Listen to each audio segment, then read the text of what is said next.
Recording in progress.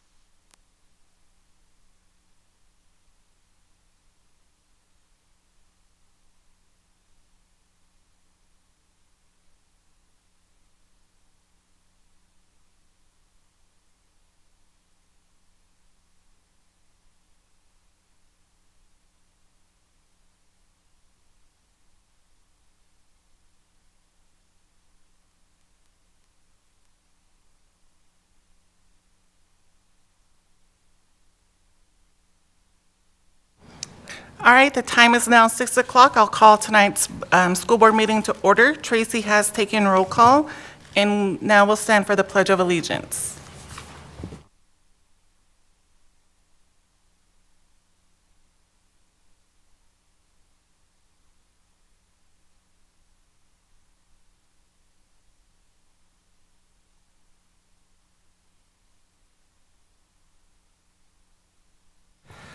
Okay, so now we're on item 3, which is to review, revise, and approve tonight's agenda. Is there a motion to approve the agenda as written? Moved by Vice Chair Walker Andrews, second by Trustee Wake. Sorry, guys. All right, any public comment on this agenda item? All those in favor for approving the agenda as written, please indicate yes by raising your hand. Unanimous to all trustees present. Next up is to approve the minutes from the regular school board meeting on September 24, 2024. Is there a motion to approve the minutes? Moved by Trustee Wake, second by Trustee Wallach.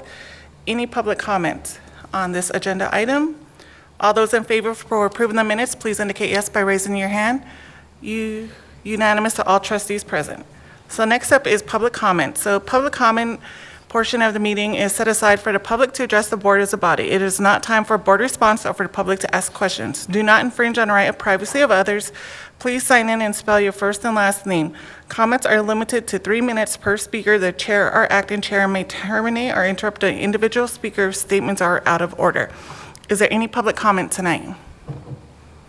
There's no public comment. Okay, so now we'll move on to item 6, which are reports and announcements. And up first will be our student trustee reports, and we'll start with Hellgate High School. All right. Hi, everyone. My name's Faith. I met you all a few minutes ago. I'm currently serving as the student body president, and I'm going to present to you guys 4 facets of our school, so sports, music, academics, and other related student activities. So first off with sports, we have soccer. Our boys are number 1 in Missoula, number 2 in the state. Our girls are currently number 2 in Missoula, number 5 in the state, and currently I believe they're actually playing Big Sky. Our cross-country team is headed over to Helena on Thursday, and our golf team just got back from state. As for music, we've been the school to send the most musicians to the All-State Festival each year. This year's no different, so that's something we're very proud of. For academics, we have the most national merit semifinalists from any Montana school. Again, something that we're very proud of. And then for student activities, we have various clubs and organizations active. So for HOSA, which is a medical-related club, I guess you could say, we have some members headed over to Butte for a leadership conference.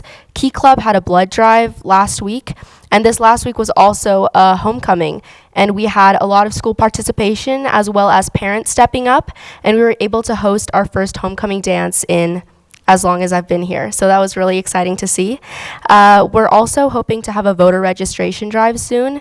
And with our social media, we're seeing a lot of engagement. So we're excited to see this growth in Hellgate.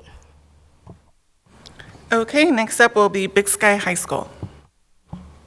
Hi, again, I met you guys all, but my name is Aspen Grenier. I am the senior class president, and today I'm going to be talking about 2 major things, just an overview about what has been going on in our school, and then covering athletics and activities that have also been going on.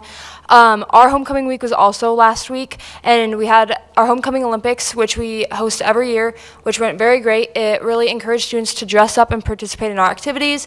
We had a very large number attend our football, volleyball, and soccer games, along with getting a homecoming win against Sentinel and a soccer win against Butte. The student body also was able to put on a very good assembly that had a very wide variety of student engagement.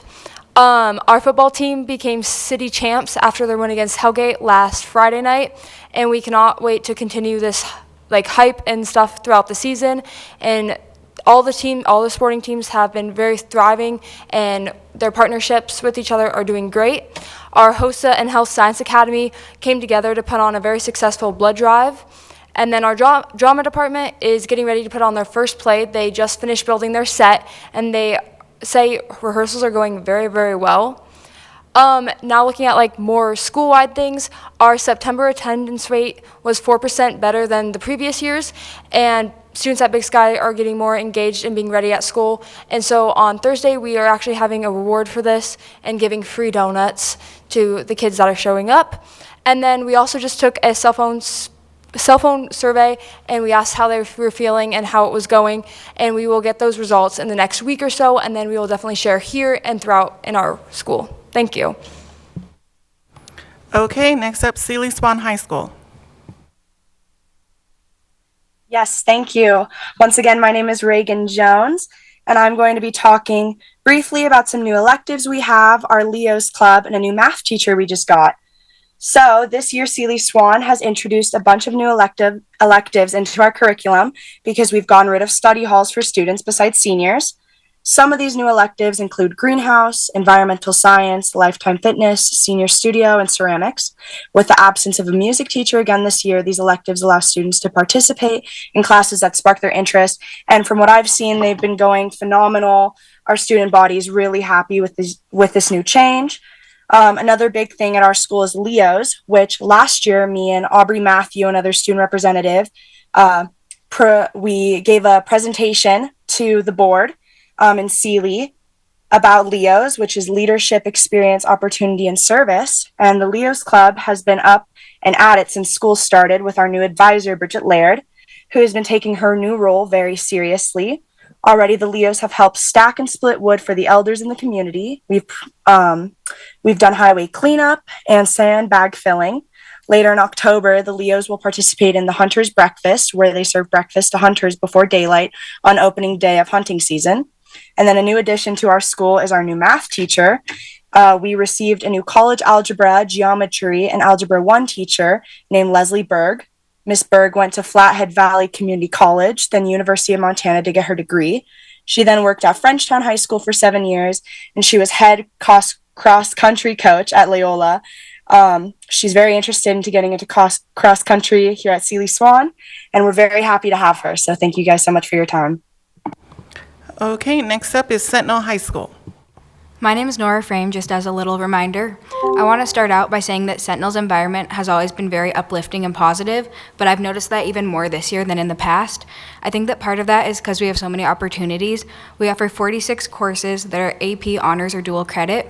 We also offer 35 clubs and have 25 activities. One of the goals for our admin is that everyone participates in at least one club or activity. We're really placing an emphasis on career pathways. So we just added a CNA program through our HOSA, which is Health Occupation Students of America. They basically get the knowledge and provide basic patient care in the healthcare setting. There's 48 hours of clinical experience and a lot of other skills to become a certified nurse aide, and we're able to do that course thanks to the University of Montana for giving us a grant. Another thing that helps with engagement is SPEAR, which is Student Participation, Engagement, Academics, and Relationships. This was formerly known as advisory, but it's a good time for class meetings or gatherings as well as other intervention times, and it's helped with better attendance throughout the school. Another thing is the Hall of Fame. So last weekend we had a banquet and an induction with 5 new inductees this year. I would say our biggest issue is trash. So there's a lot of trash in the parking lot, and we're trying to look at a proactive approach rather than just reacting to that.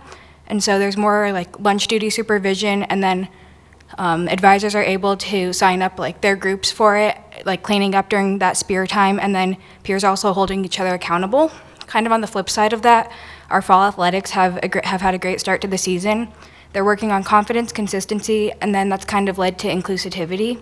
And so all of the team dinners for boys soccer are combined with JV and varsity, and then the girls soccer teams have said that it's the best team dynamic they've ever had in high school. And then to round that out, our golf team got second at state, and we also had individuals get first and third. Kind of speaking of sports, during homecoming week, each sport had a home event. And for homecoming, we we really use it to create a sense of belonging in the school. And the more that participate, the more that feel connected and want to participate, continuing on later into the year. On the Monday of our homecoming week, we had a Powder Puff football game, and we were able to raise $400 to go towards the Family Resource Center. So I'm super proud of that. Thank you, guys. Okay, and finally, Willard High School. Hi, again, my name is Hectic. A few things that I'm going to be covering are the current changes in the schedule at Willard and a few of the extracurricular activities that we have introduced this year. Willard continues to have weekly community meetings, and we celebrate our school achievements, including a 10% increase in attendance compared to the same time this time last year. This year, students are reporting that school feels generally less stressful and achievable to manage. We have also reduced classes to 50 minutes compared to 70 minutes as last year, and we have introduced a fifth period that focuses on restorative practices and circles to build communication every Monday, and every Tuesday, Wednesday, and Friday we have different clubs, including, sorry, give me a second. Student Senate, GSA, Running Club, Skateboard Club, Dungeons & Dragons, and many more. We have some new extracurricular activities and classes this year for the juniors and seniors, including games, Harry Potter, and a couple of newer culinary classes. We have a number of students who have signed up for a pumpkin carving with 39 second graders from Franklin Elementary School on October 24th. And at the end of this month, we have our first of 4 graduations for the 2024-2025 school year, October 31st. All right, thank you all very much for your reports, and we look forward to them this upcoming year. So thank you. All right, next up is announcements from the superintendent. Over to you, Superintendent Hill. Thank you. So just a few things. Next week, Russell School will be having their blue ribbon ceremony, October 16th. So that's Wednesday at 10:15 in the gym. So we're excited to go celebrate with the Russell Bears on that accomplishment. Staff have been really excited and super proud of the work that they've done there. MCEL, the Montana Conference on Educational Leadership, is next week as well. It starts the 16th with a little legal update, but this is really an opportunity for administrators and school board trustees to go become more informed in a variety of topics. Yours truly will actually be one of the presenters, and would not encourage you to go to that one.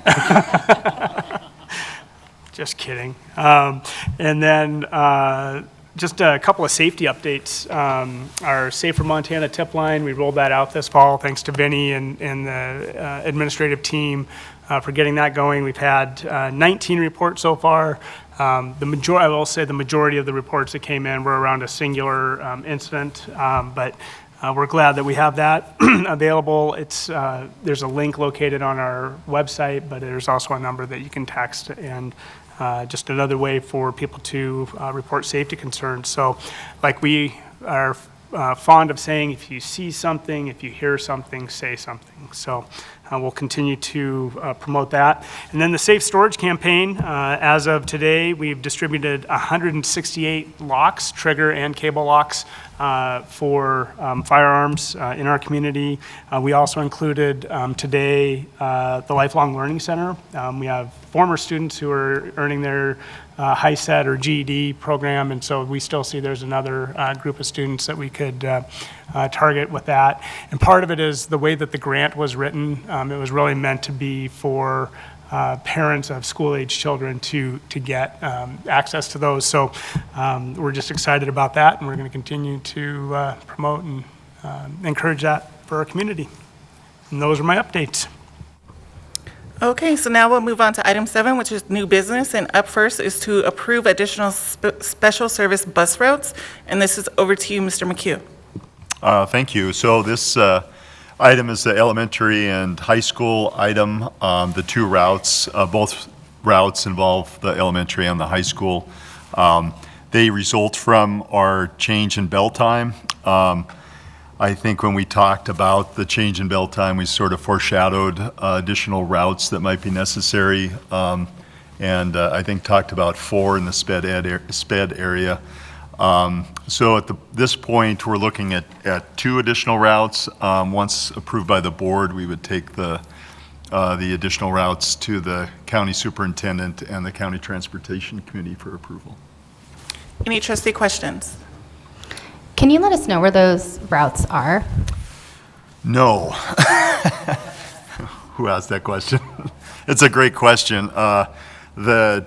What happens is when we establish the routes at the beginning of the year, we look at the students that we have and transition them to the new grade. And so we put them in a spot. And once school starts and just before school starts, Beach Transportation maps out the additional students that require transportation either through an IEP or through leveling, or if they're fit students. And so what's happened with the bell time schedule is the time between for instance, the middle school drop-off and the high school drop-off is narrowed, from I think 70 minutes to 47 minutes, and the dismissal is also narrowed, 60 minutes to 52 minutes. So what happened is it really squeezed the additional time for the existing buses to pick up those students that we are required to serve. And so there's no way, for instance, to have a drop-off at a middle school and then make a run to some outlying areas, Bonner, Grand Creek, and some of those spots. So that these routes are going to be picking up and dropping off those students that are in those different spots or those different routes. So with mini buses, unlike the regular school buses, they try and focus on an area, but a lot of times you have you can have a middle school drop off and a high school pickup and drop off, and so they try and work with 2 tiers is what they call it. With mini buses, it's not always that easy, and so here it wasn't as easy to do a 2-tier middle school, high school deal, so these other buses are added to supplement.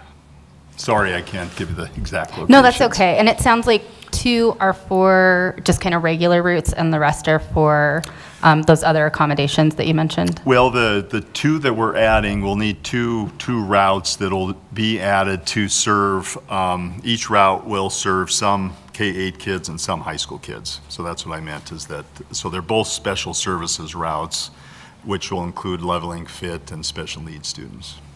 Okay, thanks. I'm asking just because I know that the bus that comes out to Clinton, the bus driver has been super stressed out about getting the first part of their route and the second part of their route done. Gotcha. Yeah, thanks. Yeah, you bet. Thank you.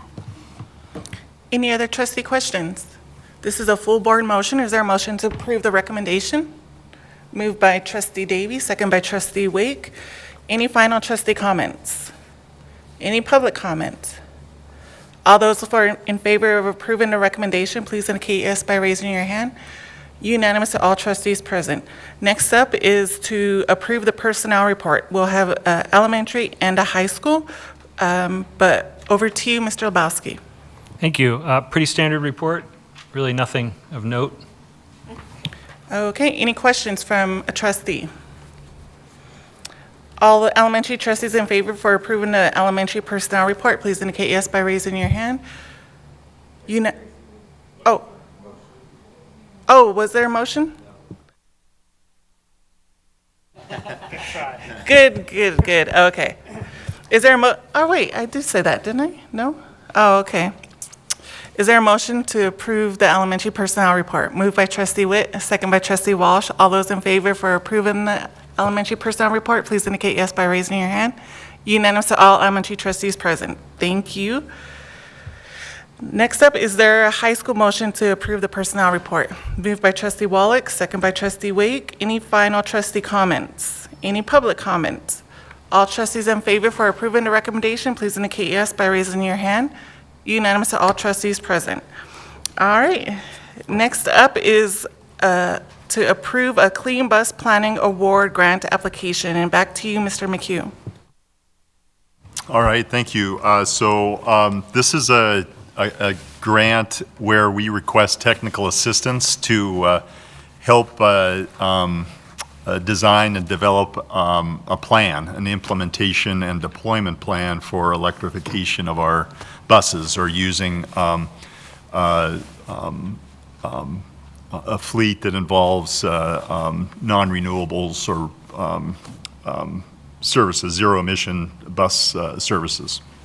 And so this is kind of the first step in the process. There's quite a few grants and rebates that are available out there, and this is really a step in developing the plan to apply for those grants and rebates, really to look at and make sure that we have plans for infrastructure, plans for busing, plans for routes, and so this type of grant will provide that type of support. We plan, or we'd like to apply tomorrow. We looked at I'm working with Shannon Rinker, who's our grant. I'm not sure what her title is, but she helps us with grant writing services. So she and I have already met, and both of us are pretty excited about learning more. There's a whole bunch more acronyms that I have to learn. There's a few that are in this here agenda item, but there's quite a bit of information out there. There's quite a bit of support that's out there, and so this is a first step for us in getting going on learning more, and then working with our stakeholders to sort of put a plan together.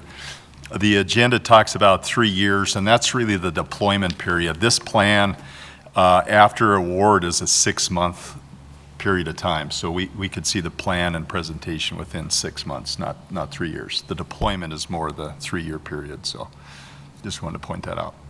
Any trustee questions? Yep. I am just curious. Well, I want to say that I really support moving towards electrification for many reasons.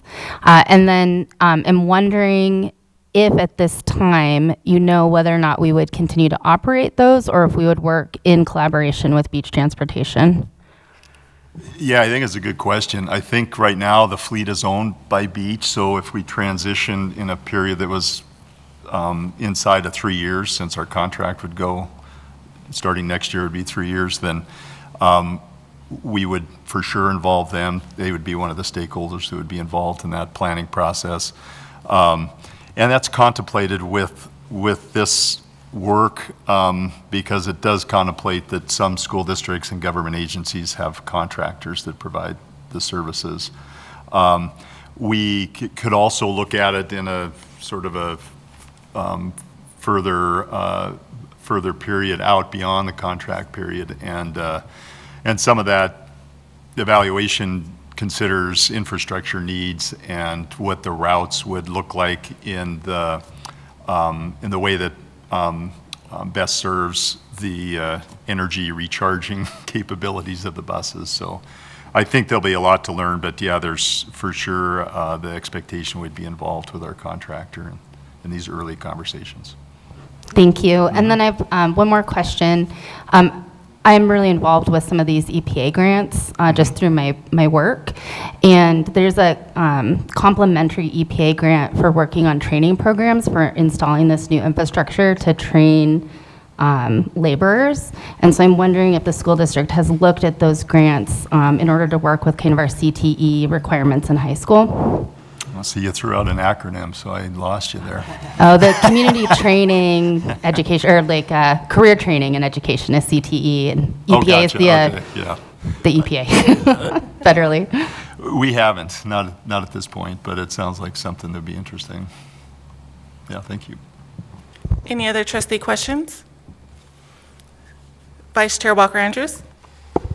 This actually is related to the question you just answered, but we had talked about, when we looked at the contract, 2 buses, was it, of our own. And so are those sort of what we're thinking would naturally be that kind of bus? I think it could be. Yeah, I think it could be part of that conversation. Any final questions? Seeing none, this is a full board motion. Is there a motion to approve the recommendation? Moved by Trustee Davy, second by Trustee Wake. Any final trustee comments? Any public comment? All trustees in favor for approving the recommendation, please indicate yes by raising your hand. Unanimous to all trustees present. And the time is now 6:24 and we are adjourned for the night. Thank you, everybody. Recording stopped.